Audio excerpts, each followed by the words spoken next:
bem-vindo ao 15 Minutos. Nesta edição fomos até Conímbriga conhecer o património histórico de Condeixa. Tem um jardim, era a casa de um grande senhor, porque normalmente eles já tinham possibilidades económicas, financeiras para construir essas coisas, e aqui era a sala de estar, a sala de visita onde recebiam, né? Ali para baixo tem as latrinas, que eram as casas de banho, há imensos azulejos, né? Com cenas de caça, etc. Portanto, são... Esta cobertura, estava-me a apontar para quê? É para proteger das intempéries, né? Não é uma cobertura muito bonita, mas é a única maneira de evitar que isto, com a chuva, com o gelo, se estrague. Portanto, é a única maneira que temos de, pelo menos esta parte, que é a parte talvez mais bonita daqui das ruínas por causa do jardim, se pudesse estragar.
Se há vestígios, mas acho que não, das chamadas naumaquias. Naumaquias é combates de barquinhos, né? Tinha uma espécie de um lago para pessoas em barcos, tipo caiaques, fazerem lutas para divertirem a população. Naquele tempo usava-se a expressão do Império Romano, pão e circo. A melhor maneira que temos para calar um povo é dar-lhe pão, encher a barriga, e circo para encher a cabeça, para eles ficarem caladinhos e não protestarem. Neste momento em Portugal está-se a dar o contrário, nem há pão nem há circo, e qualquer dia o povo revolta-se, né? E os romanos eram espertos, usavam pão e circo para calar as pessoas, para eles não se revoltarem. Então havia espetáculos, né? Não havia cinema, mas havia... Pronto, vamos seguir aqui agora a antiga estrada romana, ou da rua principal. O Conímbriga é importante na medida em que aqui na zona, e não só em Portugal, e também na Península Ibérica, é um dos mais importantes centros da presença, neste caso, centros arqueológicos da presença romana no território. Se repararem, aqui há outra casa que tem pequenos jardins. É outra casa de gente rica também. Ela ao extremo, e era rodeado de muralhas. Portanto, isto tem à volta de 6 hectares. Vêm-se, por vezes, alicerces das casas antes dos romanos. Porque, como eu disse, isto deve ter sido fundado pelos cônios. Daí a palavra Conímbriga e não por romanos. Os romanos são posteriores.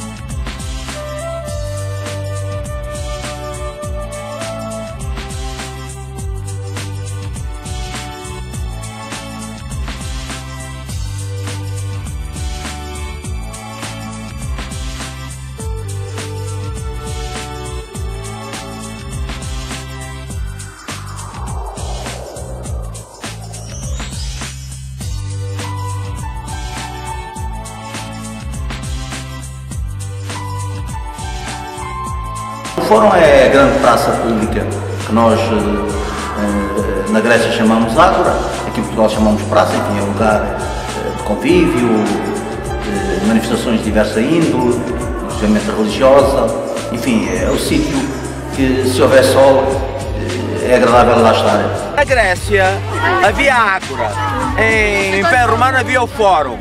Hoje em Portugal chama-se uma praça, Praça do Município, a Praça da República, sei lá, o Rossio em Lisboa, o Torre do Paço, etc. E isto era o Fórum, portanto a praça, onde as pessoas conversavam, a má língua, os negócios, etc. E ali no extremo tinha o templo, normalmente dedicado ao culto imperial, portanto o imperador também era considerado um deus. Como vocês se recordam, quando falei do Egito, chamado poder teocrático, isto é, o poder de Deus, né? Do faraó, era uma forma de eles evitarem serem assassinados. E aqui tem ainda o resto, né? Um vestígio do antigo chão do Fórum. Era o chão primitivo do Fórum. Tudo o que aqui está é uma reconstrução. Agora reparem, quando hoje, né, se faz uma reconstrução, hoje quando se faz uma reconstrução do edifício antigo, faz-se o contraste. Temos o antigo e o moderno. Porque senão podemos cair no erro, como foi no tempo do Salazar, portanto há muitos anos atrás, já eu era vivo, né? Ou melhor, foi na década de 40, ainda não tinha nascido, quando reconstruíam os castelos portugueses, reconstruíam como se fosse aquilo o antigo. E as pessoas são enganadas, chegam lá e dizem, olha, um castelo do tempo do Afonso Henriques que ainda está de pé, não está nada. Foram reconstruídos muitos deles no tempo do Salazar. Ora, aqui está ali a diferença, estão ali as colunas, como vocês veem, com a base, o capitel, e, portanto, o fuste, né? Base, fuste e capitel. Né? Mas são em pedra moderna, que é para se distinguir. Ah, meninas! Que é para se poder distinguir do que era antigo daquilo que foi feito hoje. Então, o que era antigo está ali, embaixo.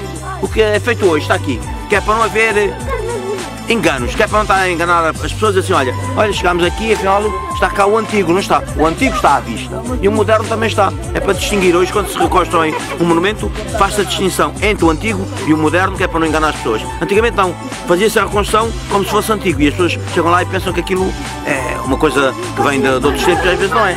E aqui está a distinção. E depois, se repararem, tem aqui as marcas onde estariam as outras colunas, ali também, né? Isto tinha colunas, depois vocês no museu, se formos ao museu, vão ver o Fórum, tinha uma cobertura, né, dos lados, as pessoas vinham para aqui nos tempos que havia muito calor, estavam aqui protegidos do sol, da chuva, conversavam, como disse, namoravam, má língua, etc. Isto era a praça. Sim, ali é as termas. Também não há ali maretas? Não, ali também está a reconstrução de umas termas em que se vê a parte antiga e aquilo que é moderno, que é para não estar a enganar as pessoas dizendo que é tudo antigo. Aqui vêm-se alicerces, embaixo, são alicerces antes dos romanos. Porque os alicerces do tempo dos romanos são alicerces mais talhados, mais direitinhos, né? Não, isso é o sistema de latrinas, de deslocação, é os gotos,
Os romanos tinham alguma preocupação com a limpeza, o que aliás veio suceder com os muçulmanos quando invadiram a Península Ibérica em oposição aos cristãos que não eram assim tão preocupados com a limpeza. Mas as termas romanas são comuns a todo o Império e normalmente estavam divididas em 3 partes, né? Ou melhor, facultavam ao utente quer a água fria, quer o frigidário, quer a água tépida, a morna, quer o tepidário, quer a água quente, que se a memória não falha seria o caldário.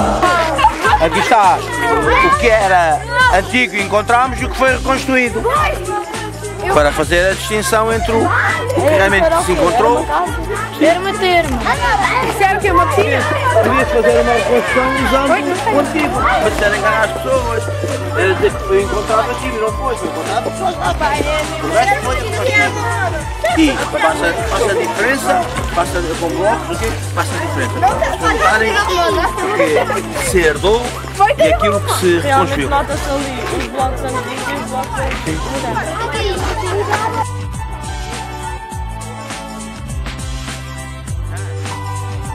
Era uma espécie de centro comercial. Era o Dolce Vita da época. A sério, não tinha nenhuma escola. Ah, não sei, aqui não sei. Isto aqui é tipo as casas. Ei, desculpa lá, desculpa lá. Agora eu vou entrar por aqui, olha.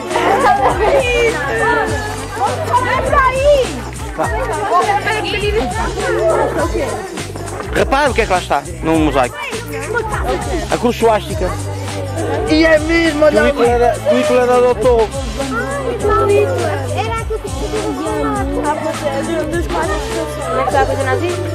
E depois ali também reparam que há a reprodução da cruz suástica.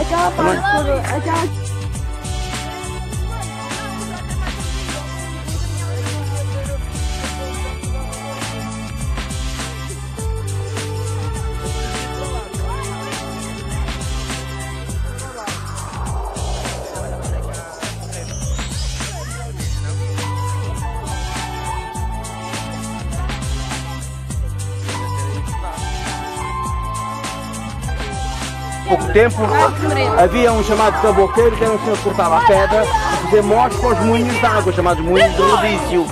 Por acaso sempre que eu cá banho, não sei se agora lá for, anda ali sempre um coelhinho. Fez ali a casa dele.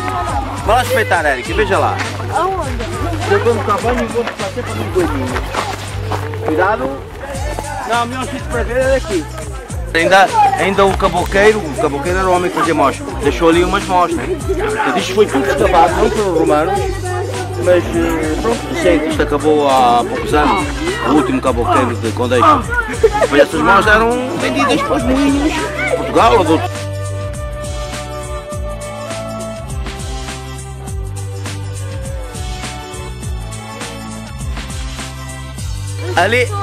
Ali assim, naquele barracão, é onde fazem a reconstrução de mosaicos encontrados em Conímbriga ou outras estações arqueológicas de Portugal.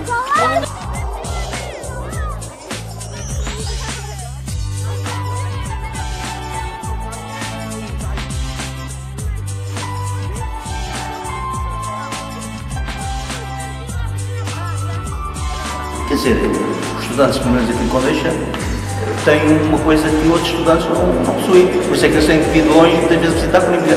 Tem uma estação arqueológica romana com muita importância perto de casa, né? E se a visitarem, possivelmente através da visualização, do conhecimento visual do monumento, isso possa contribuir para a parte dedicada à romanização, né? Que consta do manual do 7º ano. Este foi mais um 15 minutos. Continua na companhia da AEC TV.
1966, em Coimbra, escolheu o mundo da matemática para se licenciar pela Universidade de Coimbra. Contudo, foi na área da administração educacional que viria a encontrar espaço privilegiado para o exercício profissional, o que o levou a concluir mestrado na área pela Universidade de Lisboa e a prosseguir ali o seu doutoramento em Administração e Política Educacional. O gosto por lecionar matemática é indisfarçável, mas também não esconde que adora viajar, fazer puzzles e decifrar códigos linguísticos. Dos muitos desafios que quer enfrentar na vida, destacam-se saltar de um avião, aprender alemão, visitar a Patagónia e a Praça Vermelha. É a nossa convidada nesta edição do Conversas e Companhia, a senhora diretora do Agrupamento de Escolas de Condeixa Nova, doutora Anabela Rodrigues de Lemos. Boa tarde. Olá, João. Doutora Anabela, gostaria de começar por lhe perguntar qual foi o maior desafio que lhe foi lançado no mundo da educação. Acho que foi este desafio de ficar como diretora, primeiro da escola secundária e depois do agrupamento de escolas de Condeixa. Como diretora do nosso agrupamento, qual é a sua principal preocupação e que motivos de orgulho não se cansa de exibir? Olha, a minha primeira preocupação é que as aprendizagens sejam efetivas aqui no agrupamento, sejam de qualidade. O que é que eu não me canso de exibir? Não me canso de exibir aquilo que os alunos fazem e as atividades em que eles são protagonistas, quer seja de índole académica, quer seja de uma índole extracurricular, como aquilo que vocês e a vossa equipa estão a fazer agora. Tendo em conta as sucessivas alterações às políticas educacionais, acha que a atividade de ensinar perdeu parte do seu verdadeiro conteúdo?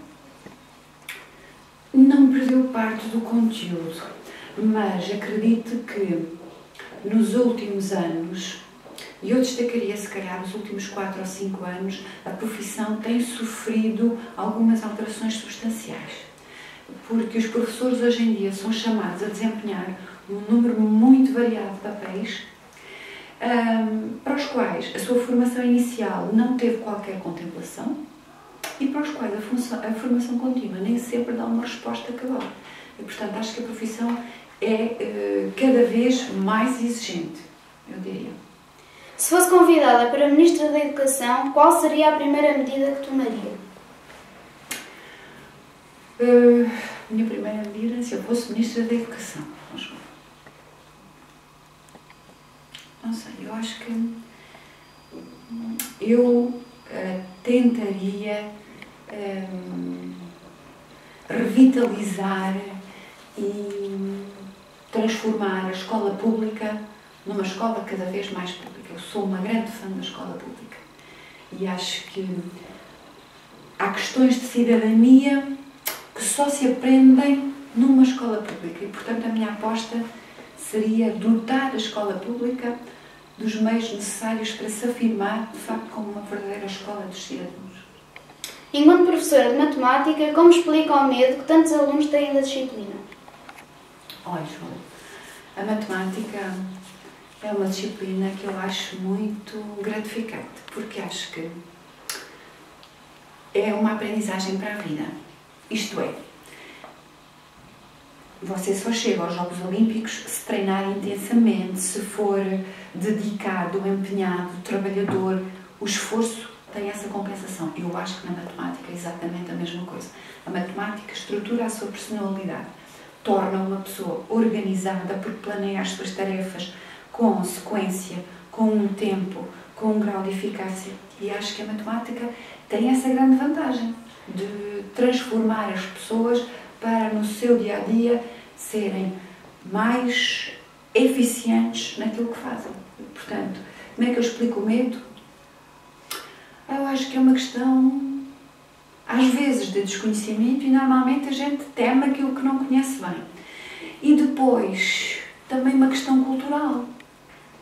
Veiculou-se que a matemática que era uma disciplina difícil. Não é difícil, agora é que eu tenho que me envolver e que me esforçar, tenho, e esse é um grande mérito. Qual é para si o modelo ideal de escola? Quando diz modelo, está-se a referir exatamente... A escola perfeita. A escola perfeita. Uma escola em que sejam os alunos os protagonistas principais da sua aprendizagem. Portanto, para mim essa é a escola perfeita. Os professores estão nos bastidores, na retaguarda e na supervisão geral, mas são os alunos, são eles que são os verdadeiros empreendedores na construção do conhecimento. Acho que essa é a escola perfeita. Sabendo o quanto gosta de viajar, onde gostaria de ir nas próximas férias e porquê? Oh, João, onde é que eu gostava de ir? Bom, depois de tentar convencer o Ministro das Finanças a não reduzir mais ainda os nossos ordenados, eu gostava muito de ir, como lhe disse, gostava muito de ir à Praça Vermelha, a Moscou, gostava muito de ir à Cidade Proibida, por causa de um filme que uma vez vi que gostei muito, O Último Imperador, portanto gostava muito de ir. E também gosto muito de turismo de natureza, por isso é que lhe disse, gostava muito de ir à Patagónia. Que livro e que CD levaria na bagagem? Olha, há um livro que eu de tempos a tempos releio, que foi muito importante também. Às vezes os livros têm uma importância especial porque foram lidos numa altura que para nós era crucial. Eu levava ao Equador. É um livro que eu li e que me marcou muito à data, a situação que eu vivia. Aquele livro obrigou-me a refletir muito e, portanto, era esse que eu levava. Um CD, pois, não sei, acho que eu sou um bocadinho fã de escolina, acho que lavo sempre esse CD na mão. Que género musical prefere e qual é o artista ou banda que mais gosta? Pois, é assim. Eu gosto muito de toda a música, gosto muito de cantar. Também não falei nisso. Gosto muito de cantar, eu gosto muito de todo género de música. Desde a clássica até a música contemporânea, a música pop, gosto muito de tudo. Qual era a outra pergunta, pessoal? E qual é o artista ou banda que mais gosta? Olha, neste momento gosto muito dos Muse. Sabe porquê? Porque os meus filhos ouvem e quer dizer, e eles às vezes também nos ensinam novas sonoridades que a gente desconhece, não é? E eles obrigam-nos a estar atualizados e, portanto, olha, era uma banda que eu gostaria de ouvir agora durante estes tempos. Me daria prazer. Qual o filme que elegeria para liderar o top cinematográfico e porquê? Os filmes.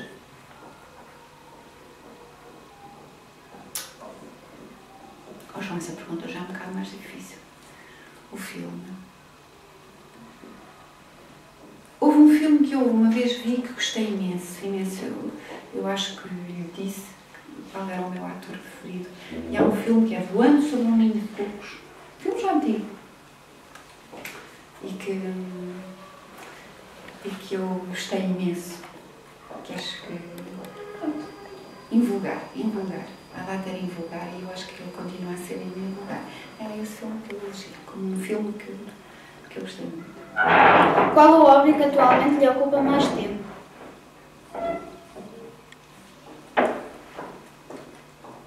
Mas, João, se eu lhe disser que agora não tenho grande tempo para hobbies, não tenho mesmo grande tempo para hobbies. Não tenho muito tempo. O hobby era normalmente planear uma viagem,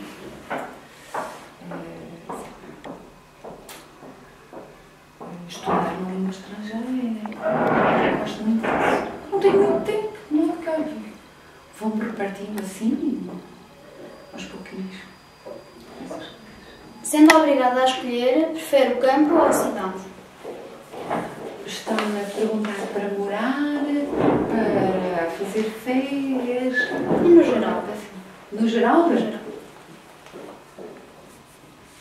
Eu acho que prefiro o campo. Sou uma rapariga provinciana, portanto acho que nunca me desvinculei nem vou desvincular desta calma, da paisagem, do silêncio, do pouco movimento. uma certa tranquilidade que existe nesse momento. O que a faz rir com vontade? O que é que me faz rir com vontade? Olha, às vezes as coisas engraçadas que os alunos dizem sem ter intenção de serem engraçados, acho que às vezes dizem coisas muito engraçadas nas aulas. E depois eu também gosto dos programas cómicos. Quem é que me faz rir? Olha, pessoas como a Maria Rueff fazem-me rir imenso, eu acho muito engraçado. Aqueles episódios da Britcom, sabe? Aquelas séries britânicas, gosto imenso. Acho que os ingleses têm um sentido de humor muito especial. E portanto também gosto muito de ver. Enfim. O que é que definitivamente a aborrece? O que é que me aborrece? Olha, o que me aborrece é às vezes, sei lá, às vezes, o que é que me aborrece? Estar com pessoas que, vou-lhe dizer uma expressão que eu uso, mas que outras pessoas usam, mas acho que é muito, que transmite muito bem aquilo que se quer dizer. Pessoas que se prendem em teias de aranha, percebe? Em detalhes minúsculos, que arranjam ali mini obstáculos, coisinhas miudinhas para não fazerem, para não dizerem, para não produzirem. Eu não gosto nada disso. Está bem que eu, se calhar até por ser de matemática, nós tínhamos uma parte, e existe agora, até está aqui a decorrer na escola, uma formação que é estratégias de aprendizagem baseadas na resolução de problemas. E eu acho que na matemática a gente insiste muito nisso, na resolução de problemas. E, portanto, por hábito, eu não vejo muitos problemas. Quando me propõem um desafio, eu encaro sempre com bom grado, com entusiasmo. E aborrece-me que as pessoas, quando a gente lhes lança um desafio, que vejam sem problemas ou sem obstáculos e uma vantagenzinha minúscula. Isso depois também me aborrece um bocado, sei lá. Eu tentar convencer os alunos que estudar compensa e às vezes essa mensagem não passa. Qual é o seu sonho de vida?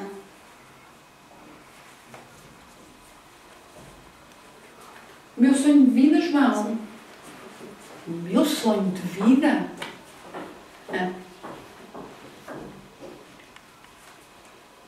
Acho que essa é uma pergunta muito difícil. Essa é uma pergunta muito difícil, João, muito difícil. O meu sonho de vida.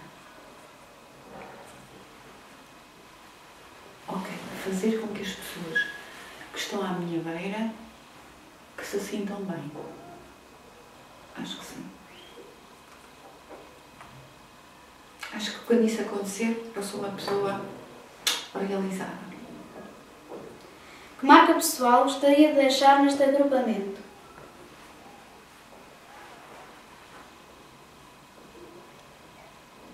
Eu não sei se consigo fazer isso, deixar uma marca pessoal. Não sei se sou suficientemente, como é que eu hei de dizer, se vou estar cá tempo suficiente para deixar uma marca, mas se tiver que deixar alguma, e a marca de que o esforço compensa, o trabalho compensa e tudo se vence com trabalho e dedicação. Acho que sim, eu acredito sinceramente nisso. E acho que, que o trabalho, o empenho, a lealdade, a dedicação, tudo isso dá resultados, dá frutos. Portanto, eu gostava de convencer as pessoas que de facto assim é. O que pensa do projeto AEC TV?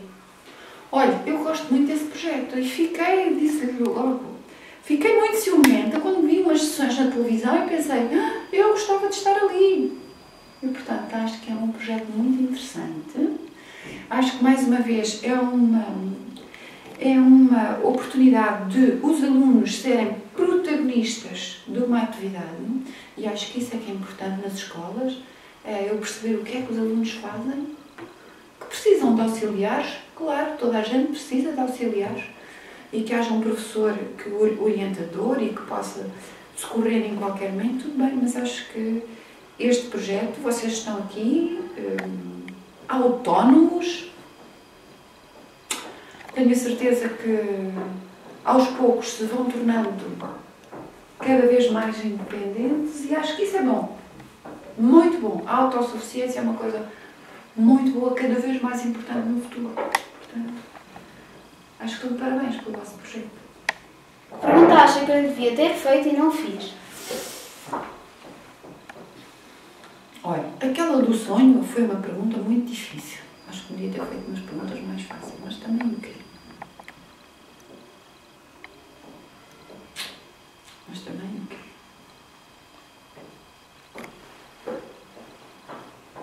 Eu acho que me fiz todas as perguntas que eram importantes. Umas mais difíceis, outras mais fáceis, mas eu acho que me fiz perguntas importantes. Acho que sim. Não fico assim com nada por dizer que... Não, acho que sim. Fez tudo o que era importante, acho que me perguntou. Por último, o que dizem os seus olhos? O que é que dizem os meus olhos?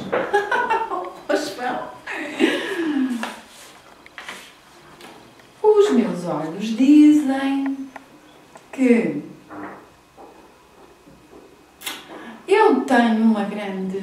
eu tenho grandes expectativas para este agrupamento e para os alunos que cá estudam. Estou convicta de que nós vamos marcar este território de uma forma vinca. Acho que sim. Acho que sim. Acho que nós estamos a produzir pessoas pensantes, com grande capacidade de intervenção, pessoas de valor. Acho que sim. É isso que os meus olhos dizem. Espero que digam. Eu, pelo menos, estou convicta. Estou convicta que esse é um trabalho que todos nós juntos, todos nós, professores, funcionários, alunos, toda a gente vai pôr o agrupamento de escolas, com a ajuda, claro, da televisão, vamos pôr o agrupamento de escolas na ribalta. Acho que sim. Muito obrigada por ter aceito participar no Conversas e Companhia e por ter possibilitado que ficássemos a saber mais sobre a diretora do nosso agrupamento, sobre os seus gostos, preocupações e projetos. Esta foi mais uma entrevista do Conversas e Companhia. Acompanhe-nos na página oficial em www.aectv.net.tc ou no nosso Facebook. Continue na companhia da AECTV, voltaremos em breve com novos convidados e muitas surpresas. Até lá!